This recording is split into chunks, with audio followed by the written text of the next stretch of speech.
Hi hello అండి, welcome back to my channel with another mini vlog. ఈరోజు వచ్చేసి నేను దోసపిండి వేయించుతున్నానండి. దోసపిండి వేయించడం ఏంటి అనుకుంటున్నారా? ఏం లేదండి, అందరిలాగే నేను కూడా యూట్యూబ్లో చూసేసి దోసపిండి ప్రీమిక్స్ పౌడర్ అని చెప్పేసి ప్రిపేర్ చేసి పెట్టుకున్నాను. బట్ ఏం మిస్టేక్ చేశానో నాకైతే అర్థం కాలేదు, కానీ దోశలు అయితే మాత్రం వాళ్ళకు వచ్చినంత ఇదిగా నాకు రావట్లేదు. అసలు దోశే రావట్లేదు అనమాట, వాళ్ళకు వచ్చినంత ఇదిగా అని కాదు, కానీ అన్నీ పర్ఫెక్ట్గానే వేశాను, అన్నీ కరెక్ట్గానే వేశాను. అలాగే ఏదో కొంచెం కాకుండా ఇంత పిండి అయితే పట్టించేసుకున్నాను. బట్ ఏం మిస్టేక్ అయిందో తెలియదు, కానీ దోశలు అయితే రావట్లేదు. సరే అది రావట్లేదు కదా అని చెప్పేసి పక్కన పడేసి ఈరోజు ఇన్స్టెంట్ దోశ అని చెప్పేసి పోహా అలాగే ఉప్మా రవ్వ ఉంటుంది కదండి, బొంబాయి రవ్వ, అవి రెండు మిక్సీ పట్టేసి కొంచెం మజ్జిగ కలిపేసి ఇన్స్టెంట్ దోశ వేద్దామని చెప్పేసి ట్రై చేస్తే అది కూడా రాలేదు. అవి ఏంటో మరి యూట్యూబ్లో వాళ్ళకి మాత్రం చాలా చక్కగా వస్తాయి, మనకు మాత్రం రావట్లేదు, అదేంటో తెలియలేదు. సరే ఎలాగైనా సరే ఈ పిండి అంతా వేస్ట్ చేయడం ఎందుకని చెప్పేసి ఏదో ఒకటి చేద్దాంలే అని చెప్పేసి పిండి వేయించన్న ట్రై చేద్దామని చెప్పేసి పిండి వేయిస్తున్నాను. ఎందుకంటే మామూలుగా నేను ఒక్కసారే చూసి యూట్యూబ్లో ట్రై చేసేసాను. బట్ నేను చేసిన మిస్టేక్ ఏంటి అనేది ఇంకో 4-5 సార్లు చూడగా అర్థమైంది. ఏంటంటే ఈ ఏవైతే దోశకు కావాల్సిన ఐటమ్స్ అన్నీ ఏవైతే ఉన్నాయో వాళ్ళు ఫస్ట్ ఫ్రై చేసుకొని ఆ తర్వాత పౌడర్ చేసుకున్నారు.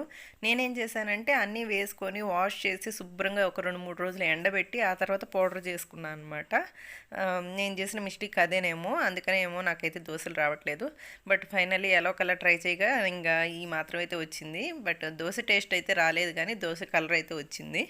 ఇంకా దాన్ని డైరెక్ట్గా తినడానికి అవ్వట్లేదు, ఎందుకంటే చప్పచప్పగా అలా ఉన్నాయి. అందుకని చెప్పేసి ఎగ్ దోశ వేసుకున్నాను, ఇంకోటి మామూలు దోశ వేసుకున్నాను. బట్ ఫైనల్లీ ఎలా కలర్ దోశ అయితే సాధించేసాను అనమాట. బట్ ఇంకా సాటిస్ఫాక్షన్ అయితే లేదు, దోశ తిన్నంత సాటిస్ఫాక్షను. దోశలోకి టమాటా పచ్చడితోటి తినేసానండి. ఈ మధ్యాహ్నం లంచ్లోకి వచ్చేసి బీరకాయ కర్రీ చేశాను. అయితే ఇక్కడ ఈ దోశలు రావడానికి ఇంకో రీజన్ కూడా ఉందండి. ఏంటంటే నేను పోహా దోశ వేద్దామని చెప్పేసి అటుకులు రవ్వ నానబెట్టి మిక్సీకి వేసుకున్నాను కదా, ఆ మిక్సీలో వేయించిన దోశ పౌడర్ ఏదైతే ఉందో దాన్ని యాడ్ చేసుకొని ఒక 2-3 అవర్స్ వదిలేసాను. పిండి అయితే పులవలేదు, కానీ ఈ మాత్రం దోశ అయితే వచ్చిందనమాట. అంత పౌడర్ని ఏం చేయాలో తెలియట్లేదు, వేస్ట్ చేయలేం కదండి. మీకేమైనా ఐడియాలు తెలిస్తే కింద కామెంట్ సెక్షన్లో కామెంట్ చేయండి. మేబీ చక్రాల పిండిగా అయినా యూస్ చేయాలి, నెక్స్ట్ టైం ట్రై చేస్తాను. ఇంకా మీకు ఏమైనా ఐడియాలు ఉంటే కామెంట్ సెక్షన్లో చెప్పండి. మీలో ఎవరైనా ఈ విధంగా దోశ ప్రీమిక్స్ పౌడర్ రెడీ చేసి పెట్టుకోవాలనుకుంటే 1-4-5 సార్లు వీడియో చూసి అబ్జర్వ్ చేసి ఆ తర్వాత రెడీ చేసి పెట్టుకోండి. అండ్ దోశ తినేసిన తర్వాత పని అంతా ముగించేసుకొని ఖాళీ టైం ఉన్నప్పుడు ఈ విధంగా ఇంకో చీర కుచ్చు అయితే వేసుకున్నాను అనమాట, క్రోషా కుచ్చు. పైన బ్లాక్ రెడ్ థ్రెడ్స్ యూస్ చేసి చేశాను. నెక్స్ట్ వీడియోలో కలుద్దాం. థ్యాంక్